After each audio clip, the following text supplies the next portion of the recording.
Hola a todos, vamos a ver en este vídeo la resolución del examen de Introducción a la Contabilidad del grado de ADE de la UNIR que se hizo el 16-21 de febrero del 2024, el modelo A.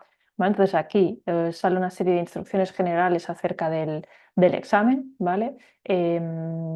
Básicamente un poco esto, obviamente leeroslo antes de hacer el examen, y básicamente esto consta de dos bloques: el bloque 1, que tiene una puntuación de 4 puntos, que lo veremos en este primer vídeo, y luego el bloque 2, que siempre sale igual en los exámenes, obviamente cambiando los puntos, es decir, cambiando los tipos de asientos que tenéis que hacer, ¿vale? Tiene una puntuación de 6 puntos, ¿vale? Que es ya hacer el libro diario, hacer el cierre y construir el balance y la cuenta de pérdidas y ganancias. Vale, entonces, el primer bloque gira en torno del balance, sumas y saldos, ¿vale? Que lo hemos visto también a lo largo del curso, lo hemos explicado y lo vamos a aplicar. Son preguntas más de interpretación, ¿vale? Entonces aquí nos dice: el balance, sumas y saldos o de comprobación es uno de los documentos protagonistas de la contabilidad, que, como os he explicado en clase, es muy útil y práctico, ¿vale? Tal, tal, tal. Supongamos lo siguiente: tenéis que informar a gerencia con datos actuales sobre los proveedores de la compañía, pues se baraja la idea de tomar decisiones al respecto. Además, no queréis depender de lo que os diga vuestro responsable de contabilidad o gestor asesor. Debéis tener vuestra opinión y no vuestra propia opinión y no ver por los ojos de los demás. Vale, entonces aquí nos hacen ver el anexo del balance, sumas y saldos de los proveedores, ¿vale? Que es lo que tenéis aquí. Esto es lo que tendríais en el examen. Entonces, vamos a repasar. Aquí fijaros, las cuentas de proveedores. La cuenta general de proveedores es la cuenta que tenéis en el plan de cuentas, ¿vale? Es la cuenta 400.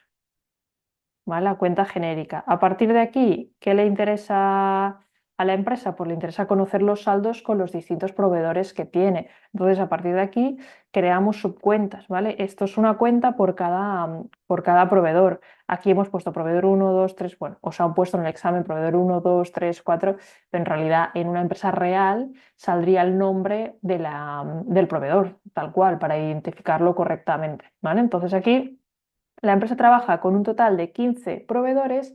Entonces, este es el balance, sumas y saldos únicamente de las cuentas de proveedores. ¿Qué nos indican? Vamos a verlo por partes. Este es el saldo inicial en el debe y este es el saldo inicial en el haber. Entonces, pensad que las cuentas proveedores son unas cuentas de pasivo. Entonces, ¿cómo funcionan estas cuentas? Cualquiera de las cuentas.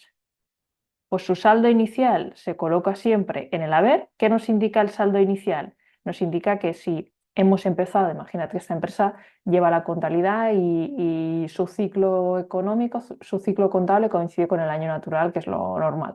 Pues este sería el saldo a 1 de enero del año en cuestión, ¿vale? Es decir, el saldo, voy a poner así, el 1 de enero del año en cuestión. Es decir, cuando hemos abierto la contabilidad, el año, no nos dicen aquí año, en realidad, ¿vale? Imaginad que fuera el año 2024, ¿vale? Pues el 1 de enero del año 2024, en el asiento de apertura, nos aparecerá que le debemos 34.000 euros al proveedor 1, le debemos 112.000 euros al proveedor 2, 100.000 euros al proveedor 3 y así, ¿vale? No le debemos nada al proveedor 5, ni al 6, ni al 15, ¿vale? Entonces, ¿qué nos indican estos importes? ¿Vale? El debe y el haber. Estas son las anotaciones que se han hecho en el debe durante todas los asientos contables que se han realizado durante el año. ¿Vale? ¿Cuándo colocamos una cuenta de pasivo por el debe? Pues cuando disminuye,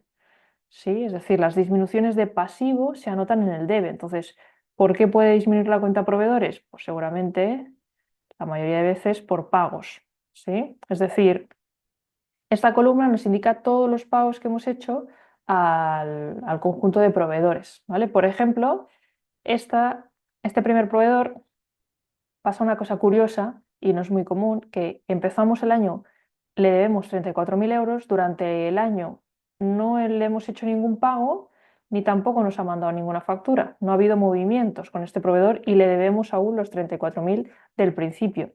¿Vale? Entonces, los aumentos, hemos dicho, perdón, las disminuciones que se colocan en el debe, porque es una cuenta de pasivo, la cuenta de proveedores, indican pagos, y cuando anotamos un importe en el haber en la cuenta de proveedores, significa que aumenta el saldo de proveedor. ¿Por qué aumenta la deuda pendiente al proveedor? Pues porque le compramos más, es decir, nos llegan facturas. Vale, esto serían las facturas recibidas. ¿Sí? ¿Y qué nos indica el saldo? Pues el saldo final al cierre del ejercicio. Por ejemplo, el proveedor 1 no, que no ha habido movimientos, ¿vale? Pero, por ejemplo, el proveedor 2.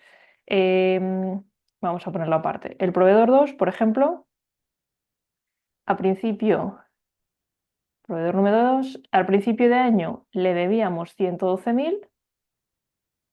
¿Sí? Durante el año, estos 650.000 nos indica las facturas recibidas por parte de este proveedor, es decir, le hemos hecho compras por valor de 650.000 y esto nos indica los pagos que le hemos hecho durante el año, ¿vale? 700.000.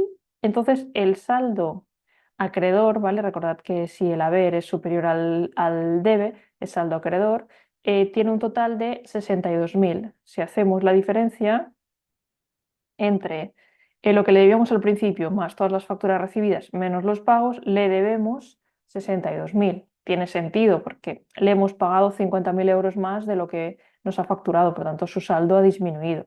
Y así interpretaríamos todas las cuentas de proveedores. ¿Vale? Entonces, esto un poco para que os hagáis una idea qué significan todas estas columnas. Ahora bien, vamos a mirar de responder las preguntas. La primera dice, ¿quiénes son los mayores proveedores de la empresa? Argumenta tu respuesta. Extensión máxima 100 palabras. Entonces, aquí, muy importante, la columna que vamos a mirar.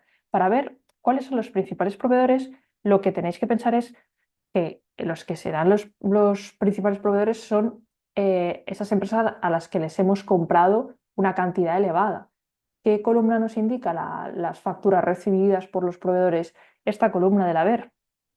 ¿Vale? Por tanto, aquí fijaros, aquí podríamos mirar cuál es el proveedor que nos ha facturado más. Sería el proveedor número 2, perdón, el proveedor número 3.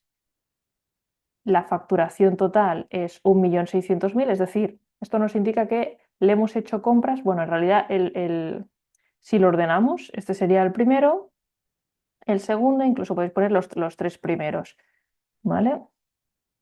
No os fijéis en el saldo pendiente, os fijaros en la facturación total. Entonces aquí tendríais que argumentar que los tres principales proveedores de la empresa son el proveedor 3, el 8 y el 11, porque la columna del haber nos indica la facturación con ese proveedor. ¿Vale? Eso significa que, por ejemplo, el proveedor 3 le hemos realizado compras por valor de 1.600.000, o sea, o hemos recibido facturas por parte de ese proveedor de esa cantidad.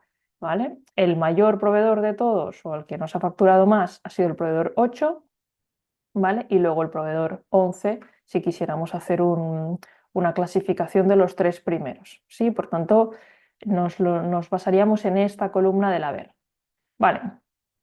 Pregunta 2, dice, aparentemente hemos tenido algún problema con algún proveedor, argumenta tu respuesta. Vale, pues aquí justamente nos podríamos fijar en que hay una serie de proveedores, vamos a marcarlos con este color. Fijaros que no hay variaciones en el debe y en el haber, ¿vale? En total hay aquí estos tres. ¿Vale? Entonces aquí pasa una cosa curiosa, que con estos tres proveedores teníamos deudas al inicio del año y no le hemos hecho ningún pago. Entonces, eso no es habitual. De hecho, por ley se tienen que pagar las facturas a los proveedores en 60 días. Sí que muchas veces hay empresas que superan esos días, pero eso significa que estos importes que se debían a 1 de enero, vamos a poner que fuera el 2024, ¿vale? Era el saldo a 1 de enero de 2024, a 31 de diciembre de este mismo año queda aún pendiente las mismas cantidades. Entonces, seguramente habrá pasado algo que desconocemos, que no nos informa este sumas y saldo, que ha hecho que no se hayan pagado estas facturas. ¿De acuerdo? Por tanto, un poco con vuestras palabras especificar esto.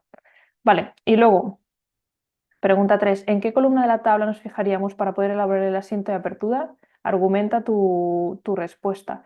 Vale, pues aquí, si este es el balance sumas y saldos, recordad que el balance sumas y saldos se puede ir calculando o se puede ir sacando, porque en realidad cuando hacemos la contabilidad con un programa informático lo vamos sacando, se puede ir sacando en el momento en que queramos, ¿de acuerdo? Es decir, al final del trimestre, al final del mes, para saber un poco los saldos pendientes. Entonces aquí tendríais que especificar que si este es el sumas y saldos del cierre del ejercicio, ¿vale? Es decir, que esto es justo a 31 de diciembre del año que sea, para hacer el asiento de apertura del año siguiente nos tendríamos que fijar en estos saldos, porque esto sería digamos, la deuda pendiente con los proveedores. Cuando hagamos el asiento de apertura, vamos a poner el 1 de enero del 2025, todas estas cuentas de proveedores, 400.1, 400.2 y así hasta 400.15 creo que hay, saldrían sus importes como saldo pendiente, bueno, obviamente con el resto de cuentas de pasivo y aquí tendríamos todas las cuentas de activo, ¿vale? Pero estas cuentas, su saldo inicial sería un saldo acreedor, aparecería en el haber del asiento de apertura del año siguiente. ¿Sí? Si nos están preguntando por el asiento de apertura de este año, del año 2024, estos son los valores del asiento de apertura del 24. Estos serían los valores del asiento de apertura del 1 de enero del 25. ¿De acuerdo? Vale, pues un poco esta sería la interpretación, ¿vale? Luego, con el resto de cuentas que no hemos marcado y no hemos destacado, pues había un saldo inicial, había una serie de facturas y una serie de pagos y luego nos queda el saldo final por diferencia. Vale, pues este sería el primer vídeo interpretando un poco este sumas y saldos y viendo la pregunta 1 o el bloque 1. Vamos a dejar el vídeo aquí y a continuación veremos el bloque número 2.